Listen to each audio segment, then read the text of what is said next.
Okay, so at the moment I'm working on a Colt 1900, and this one is serial number 1605.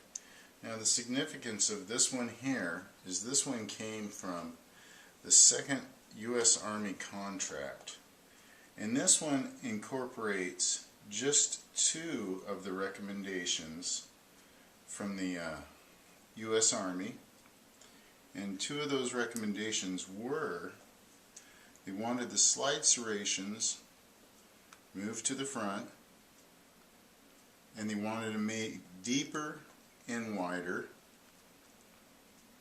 or excuse me, deeper and longer,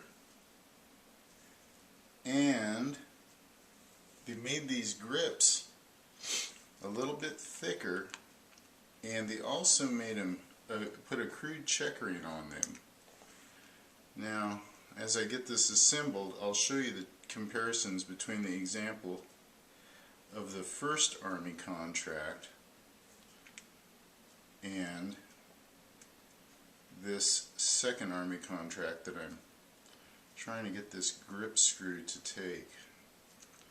It's giving me fits at the moment. Sometimes these can be a bear to get back together. I'm very careful to try to make sure that we don't mix these screws up while I take it apart and reassemble it. Okay,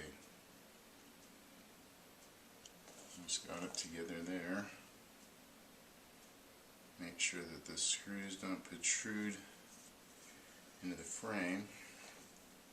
Some of these will have the recess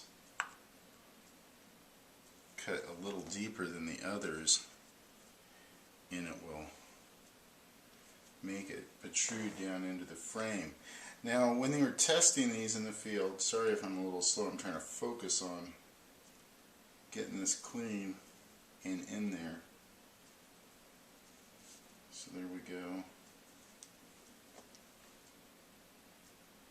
This has some tarnish from copper corrosion. These inserts into the wood are evidently copper because they have tarnished over the years, and they've left a green residue, of course,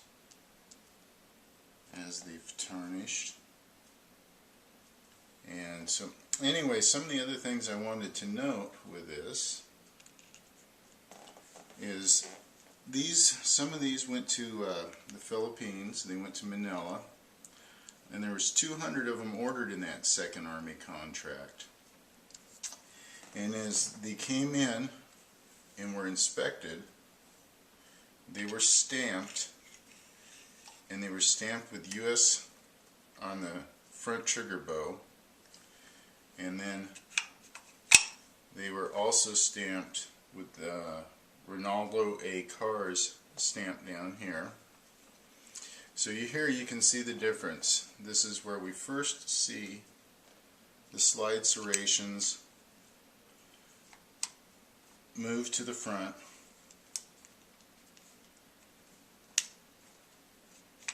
Oh, come on, there it goes. Sometimes they don't always cooperate. So there we see the two different versions. So this one is the one from the first U.S. Army contract, number 115, and then this is the one from the second. So now we have this, the grip, the attempt to make the grip a little bit more grippable, for lack of a better word. And then we can see the slide serration. See, they're still using the plunge milled serrations here. Now they've moved them to the front here on the second Army contract. Now, I don't know if you'll be able to see that the depth of them, they're probably just about 3/16 or 1/8 of an inch longer here, but they're not deeper because that would have required some machining changes to take place, and they didn't want to delay the shipment of these. So there you go, that's the second Army contract and the differences. Now these stayed in the field till 1908 and they were recalled, but the letters or the recommendations went back, and we see the changes that were noted from virtually everybody that take place in the 1902 military, where you have, of course, the slide lock and the longer frame so you can get the better grip and everything. But there's that sight safety that's so rarely seen. What a horrible thing to have to... Now, that was the biggest concern, was getting the first round chambered in these. It took 2 hands. You had to get that safety off. It was just very inadequate compared to the revolver at the time. Alright, hope you enjoyed this short little video. Thanks for watching.